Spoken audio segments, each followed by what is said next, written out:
Sup witches! So today I'm going to show you how to make this awesome looking bread.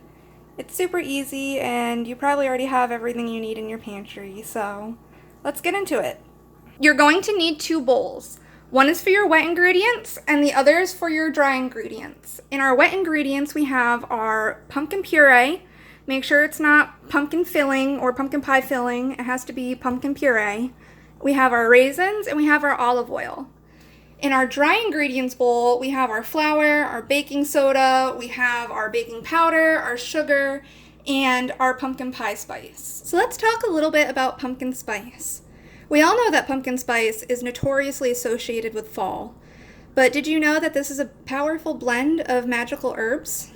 We have cinnamon, ginger, nutmeg, and allspice, meaning not only is this a powerful blend of herbs, it's a multi-purpose blend. So this is going to enhance any magic you do, it's going to enhance your energy, it's going to bring you prosperity, it's going to bring you love, health.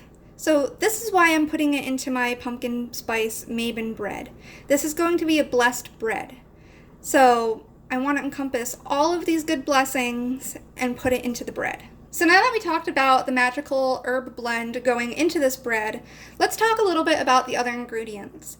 We have dried fruit, we have pumpkin puree, the flour, the sugar. These are all magical representations of the good harvest, and they symbolize our gratitude to the earth, for life, for our prosperity, and that in itself makes that sacred. So now that we talked about what makes this so magical, we're going to start putting our ingredients together. So very slowly, you're going to add your dry ingredients to your wet ingredients. I'm going to say I'll stir in about half of that at a time. You don't want to over stir because it could make the bread kind of tough. So just stir until there's no more dry bits. When you are stirring, go ahead and chant some blessings into this. You can say, bring me prosperity. You could chant runes like Fehu and Wunyo. This is the time to really insert your magic into this dish.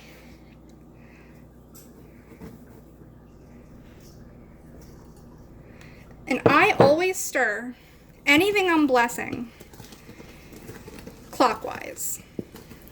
And I do this to bring in the blessing. It kind of goes back to circle casting. There we go.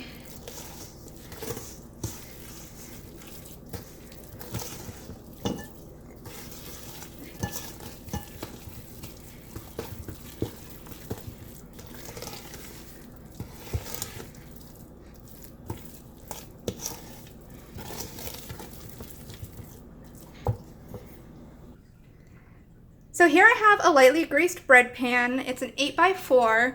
You're going to want to use something bigger, maybe like a 9x5, because this is a lot of batter.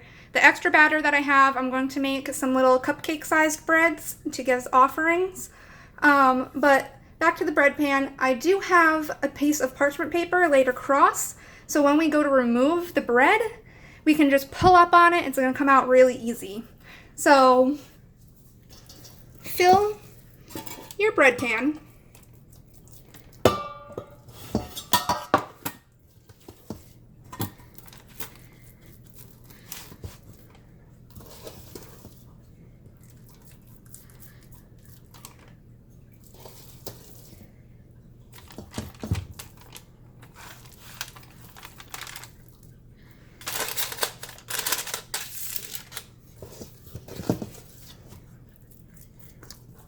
Oh, this might come closer than I thought.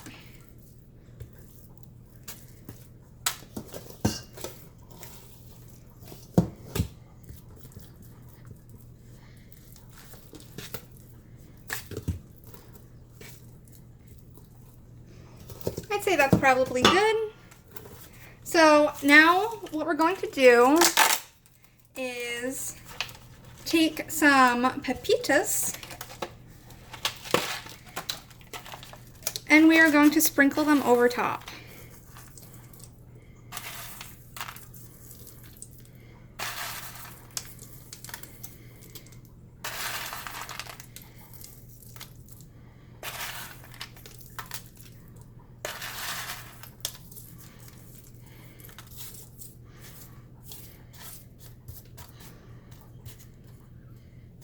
and lightly press them in, not too hard.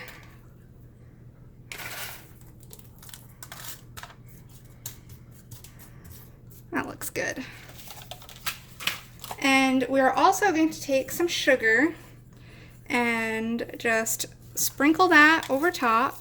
It's going to caramelize and get really crunchy and sparkly and pretty. It's going to taste good too. It makes sort of a crust.